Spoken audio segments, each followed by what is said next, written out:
Should you open your speech with a compelling story, or should you wait until later in your speech? Instead of opening with, so there I was in Yosemite. Who cares? No one cares about you unless what you've got is going to help them. I have a question. You brought up stories because most of the people I'm working with are in a business environment.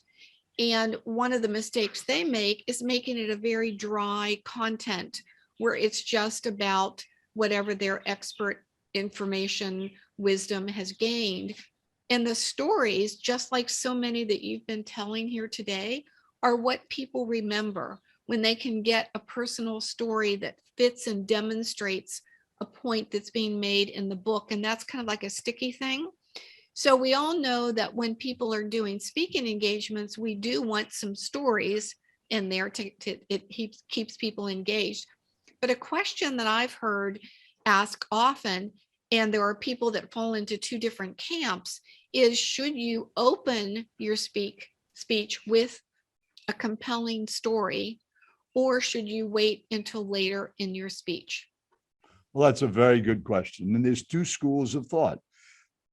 There's many speakers, and these are Hall of Fame speakers like myself, who open this way. And please help me welcome XYZ speaker. And they walk out and say, there I was in Yosemite. A forest fire had just gone through. It was a freezing cold day in December. So that's opening with a story. Well, if you accept the premise that we began this whole thing with about what's in it for me, and that no one cares about you unless what you've got is going to help them, I would never open any message without talking about the audience. So let's just say I mentioned about being up there in this Yosemite and this fire and something. That's the story. So let's just say that's a good story. So maybe the opening should be like this. You made the effort to come to this meeting because you knew it was about how to grow your business in challenging times. And based on what you've experienced so far this year, it has been challenging for you, especially here in the Pacific Northwest. So one of the things that you're going to know in our discussion today are three simple things that you can do to make sure that you can grow your business no matter what it is, in spite of whatever the conditions are. And you're going to have specific examples of how you can use those ideas immediately. And hopefully, when our time is over, you will have experienced some practical things and you will feel so much more excited and enthusiastic about growing your business and sharing that wisdom that you've accumulated over the many years of doing what you do. Perhaps this story can start you on this journey and answer that first question, which is, what's the first thing that I should do? And the point of this story is what the first thing you should do when you're faced with a difficult challenge. So come back in time and imagine you and I are walking in Yosemite. And as you and I are walking around, you say, hey, Joel, look, there's a forest fire went through here, but I see a little green bud. And you call me over and we look at it. And sure enough, there's a little green bud sticking out of the ground. And then you say, I think it's going to come back. It might take a while, but it'll come back. And maybe that's what you need to think of. Maybe you need to be looking for a little green bud in your business that hasn't grown yet, but it will. And okay, so let's just stop there. So instead of opening with, so there I was in Yosemite, who cares? Well, you know what I like about what I really like about that is that person that walks out on stage like that is what, in my mind, a speaker did years ago. And I'm not an extrovert enough to come out and do that. And because I couldn't be the actress on stage type of thing, it was really hard for me to get started. what really helps me is doing it virtually where I'm in a comfortable environment. And we know that there's a lot of speaking that's going on virtually now. But the way that you demonstrated with teaching points and then bringing the story in to demonstrate a teaching point is something that would really resonate with me. That would work with me far better than coming out on stage with the big presentation. So the suggestion is use your stories, but always open the story with a point. This next example, it's a story. The point of the story really is, it doesn't matter where you start, it's where you end up. Mm-hmm. Or the point of this story is how important it is to be persistent, to not give up when things get tough. Just think of how that setup gets the audience into the story before you even start the story, as opposed to the speaker who opens with a story and the audience is trying to figure out, what the heck does that mean? Isn't that the truth? I don't want to go to Yosemite in the middle of December. Yeah, what? That doesn't mean anything. And maybe if they're so dynamic and charismatic, they might be able to draw the audience in, and eventually oh, now I get it. Yeah. But because we all have these devices and we can take our phones out and text and email, they're gone virtually or live right away. They've tuned out. But if it's relevant to them, it makes a difference. Now, you mentioned about being an introvert. And one of the premises I mentioned in the beginning, as you're watching and listening to what we're talking about, as a messenger with a mission, you have something that you want to share. And if you accept the fact that it needs to be about them, not about you, then how about how you are? You're an introvert, and let's say you're quiet and maybe you're monotone, which means one level of speaking. Maybe you're boring. People have told you you're so boring. You know, every time you talk, I fall asleep. Then you should speak that way. Wait a minute. Joel, you're a Hall of Fame speaker, a speech guy. You're telling me to speak as a boring person? Yeah, if that's what you're like, be what you're like. However, you set it up in the beginning. So one of the other suggestions is you should always be introduced. Somebody should set you up. And if it's an informal setting, it could be somebody on your team. It could be a customer. It could be a client. I've had some of the people that I work with in coaching, their spouses have introduced them, their children have introduced them, their parents have introduced them, but somebody needs to set up and give your qualifications, because an introduction is not a bio. An introduction sets up the message that you're bringing and prepares the audience for what they're going to experience. So here's the story to illustrate that boring is okay. Yeah. And the story, I've ended up calling it the Boring Bob story because that's what people remember. So Susan, come back in time. This was in maybe the late 80s, early 90s. And I was the closing speaker of a 3-day event for a Fortune 1000 company.